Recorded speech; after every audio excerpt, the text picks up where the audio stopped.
Hello ladies and gentlemen, this is Constantine and I am going to be bringing you a 1v1 from the ladder of myself versus Moodwen. This is going to be a Terran versus Protoss. I have not cast games in a very long time, so I'm super excited to do this. I don't even remember this game, although I found it in my replay folder. It said it was interesting.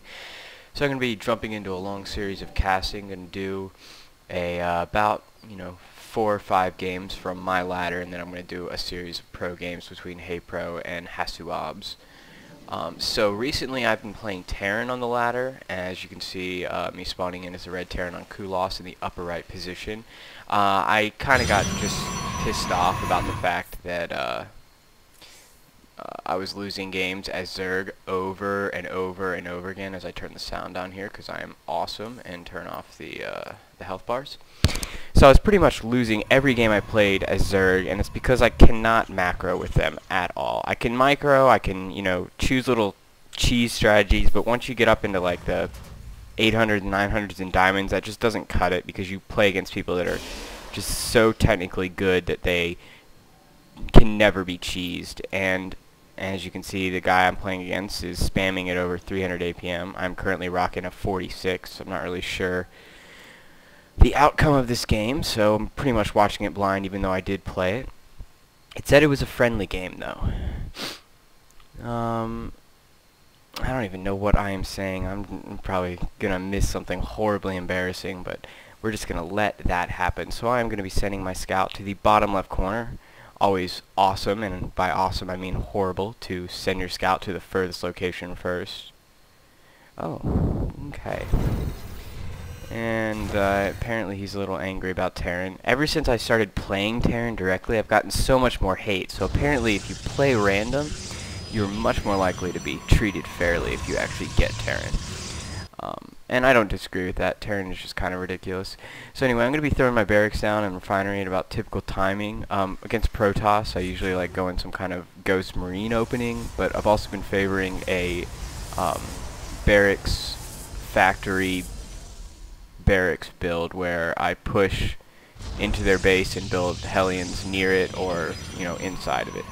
So it looks like the Protoss player Moodwen is going to be teching up with his Cybernetics Cord immediately, opting not to get that first Zealot out.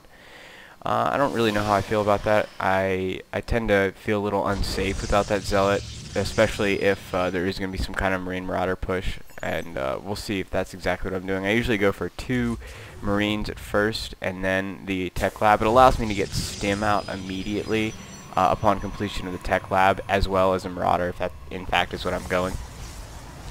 It also allows me to get Stim or Combat Shields, as well as a Ghost Academy a few seconds later, if I in fact just get another Marine after finishing that Tech Lab.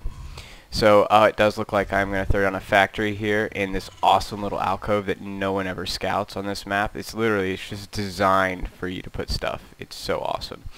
And it looks like Moodwen is just going to throw down a second gateway. He's not opting to throw down a robo before that gateway and get some nice scouting up, which I think is going to end up helping him this game, just due to the fact that I am trying this semi-cheese build where I definitely go in this build just 2 Marines, Tech Lab, Marauder, and concussive shells, and then throw down another barracks immediately after that.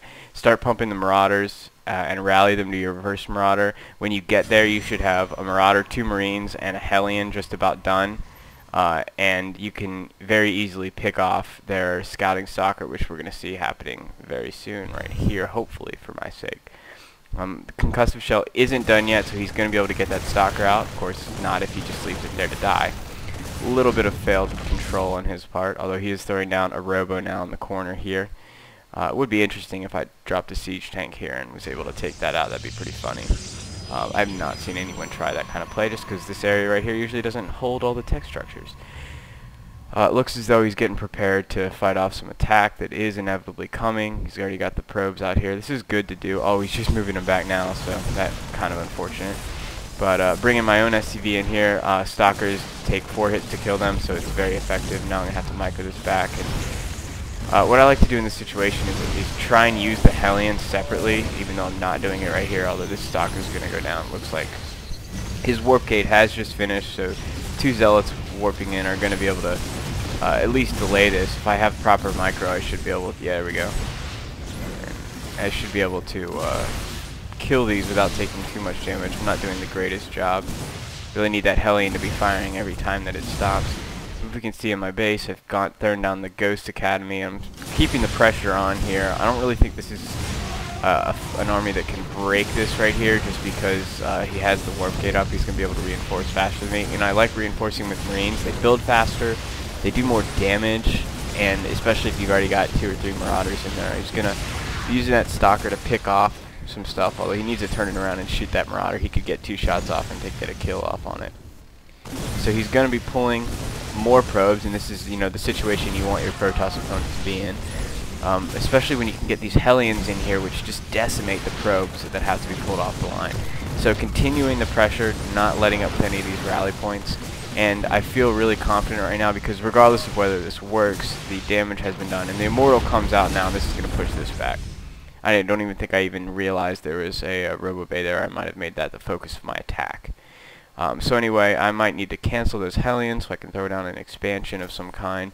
Okay, it looks like I'm just throwing down 5 total barracks. I don't know if this is the greatest thing to do. I probably should cancel these 2 barracks and expand and then throw them down once the expansion's up. But seeing that there's an Immortal out, and I know I can probably push this guy a little harder in order to break him, I've decided to just go for this kind of all-in play. I'm pretty sure these 3 barracks aren't going to receiving, maybe all 4 of them are not going to be receiving any add-ons. So this is really just a 3 barracks, 2 reactor build, except instead of, you know, throwing all the gas that I should be throwing because I'm up to 600, I would be, I'm just going to be using the naked barracks to do that. So gonna go ahead and start working down on the destructible rocks. I'm pretty safe right now. I know he barely has any forces. He's probably just got enough Immortals to defend himself. I'm gonna throw down the scan to see just exactly how many workers he has. Always kind of hard to keep that count in your mind. I don't know what I'm gonna be doing here. This looks like I'm gonna be trying to poke around with these Hellions. I don't know if that run by was the smartest thing to do or not. Although if oh, nice force field knocking the or blocking the run round. Doesn't look like I'm actually going to get any kills. So yeah, there's a pretty failed attack there. I should probably lift this factory off and start running it home. It's going to take quite a while. Or I could just lift it off and land it up here and start making some siege tanks in order to prepare for him possibly taking this expansion. Though I did see this destructible rock being worked on, so I'm pretty sure that won't be happening. So going ahead and transitioning to mostly Marines. Still don't have Stim back out. It's researching now. I guess whenever you're doing that really early pressure, you kind of have a very stagnant period where, I mean, you're building SCVs, but I still don't have that high of a saturation here. I probably haven't done the greatest job of doing that, and I'm really still only on 1 base. Taking advantage of the fact that I did do this proxy factory. What am I doing? Putting a tech lab down here. I don't really like that. I mean, there's no real point to do this. You can't really get any upgrades here because it's so vulnerable. It's a complete risk. It's like 10 feet from his base. If he got an observer and accidentally moved it 3 feet to the left, he would see this and then just go destroy it.